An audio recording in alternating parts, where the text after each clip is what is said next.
Some nua Relok run chui đầyទាំង3តើរលកណាធ្វើចលនាលឿនជាងគេព្រោះអ្វីហើយរលកណាបំផ្លាញខ្លាំងជាងគេព្រោះអ្វីចម្លើយក្នុងចំណោមរលករញ្ជួយដីទាំង3រលកដែលធ្វើចលនាលឿនជាងគេគឺរលកប៉េពីព្រោះរលកនេះអាចធ្វើចលនាឆ្លងកាត់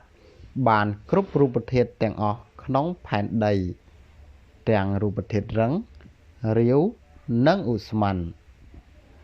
ហើយរលកដែលមានការបំផ្លាញខ្លាំងជាងគេគឺរលក L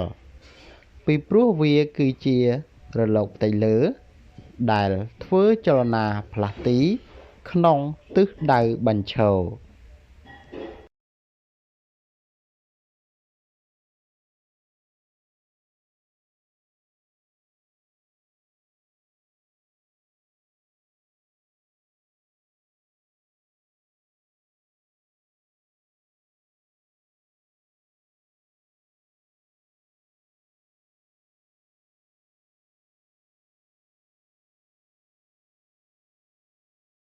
សូមបងប្អូនទាំងអស់គ្នាជួយចុច Subscribe Channel YouTube ខ្ញុំបាទម្នាក់មួយផង